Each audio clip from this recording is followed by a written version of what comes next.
Suis-je la méchante d'avoir dit à mon beau-frère qu'il ne pouvait pas venir à Disneyland avec ma famille? Je n'aurais jamais imaginé qu'un simple voyage puisse se transformer en un tel imbroglio moral et émotionnel. Mon beau-frère, Jim, est marié à ma sœur Sally, et ils ont une fille de 7 ans, Daisy, née avec une grave maladie neurologique. Daisy ne parle pas, ne marche pas et a besoin de soins constants, ce qui, on le comprend, a bouleversé la vie de Sally et Jim. Mon mari et moi avons une fille de 5 ans, Poppy. Sally et moi étions autrefois très proches, mais depuis que Poppy a eu 2 ans, Sally a admis avoir du mal à être avec elle car Poppy est en bonne santé et se développe normalement. Ce n'est pas du ressentiment, c'est juste la réalité, et je la comprends. Alors que Sally s'est éloignée, Jim est resté très présent dans la vie de Poppy. Il assistait à ses récitals de danse, à ses anniversaires, et nous remplaçait même pour les trajets en voiture et les allers-retours lorsque nous avions des problèmes d'emploi du temps. Parfois, ses conseils ou son insistance à nous accompagner étaient un peu intrusifs, mais dans l'ensemble, sa présence a été une véritable bénédiction, et Poppy l'adore. Pour l'anniversaire de Poppy, nous avions prévu un dîner en famille et une sortie à Disneyland, une perspective qui nous intimidait car la foule et les longues files d'attente sont stressantes, et nous ne sommes pas de grands fans de parcs d'attractions. Lorsque j'en ai parlé à Jim, l'air de rien, il a suggéré de venir et de payer sa part, espérant emmener Poppy faire des attractions et nous offrir un peu de répit. J'ai refusé, car je souhaitais que ce voyage reste un moment privilégié tous les trois. Jim a insisté un peu, mais la conversation a changé. Plus tard, Sally a appelé, chose inhabituelle. Elle m'a demandé de reconsidérer ma décision, arguant que cette expérience remonterait le moral de Jim, car il a souvent du mal à accepter les aspects de la paternité qui lui manquent, et que cela ne nous coûterait rien de plus.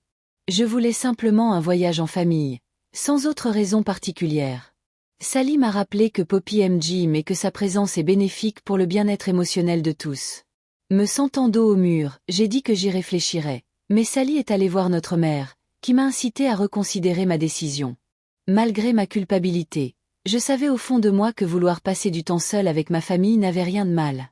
De nombreux commentaires m'ont rassuré. Vouloir préserver l'intimité de sa famille est légitime. Jim n'est pas le père de Poppy, et ma fille ne devrait pas être traitée comme un enfant de substitution. Ils m'ont suggéré de fixer des limites, insistant sur le fait que Jim devrait se concentrer sur sa propre famille plutôt que de devenir un troisième parent pour Poppy. J'étais entièrement d'accord, car Poppy a déjà 2 parents aimants et plusieurs grands-parents. La situation de Sally et Jim est compliquée. Jim est souvent le parent le plus présent lorsque Sally a besoin de souffler, et elle admet faire la fête et boire pendant ses soirées libres, comptant sur lui pour gérer la maison. Je comprends, mais ma famille a des besoins et des contraintes différents. Personnellement, l'anxiété m'empêche de superviser seule les sorties de Poppy avec ses amis, et nos parents âgés ne peuvent pas gérer les urgences avec Daisy. Bien que je souhaite soutenir Sally, elle s'est fermée émotionnellement et je ne peux pas forcer les choses. Finalement, Sally a refusé que Jim participe lorsqu'elle a appris qu'il financerait son propre voyage, réalisant que cela créerait des attentes et compliquerait la situation. Elle m'a confié par la suite qu'elle et Jim ont souvent l'impression de ne pas être de « vrais parents », au sens traditionnel du terme, et qu'elle s'appuyait sur l'idée de ce voyage à Disneyland pour compenser ses propres difficultés à gérer son rôle de mère. J'ai accepté que nous ne puissions pas combler tous leurs manques, et elle a semblé le comprendre.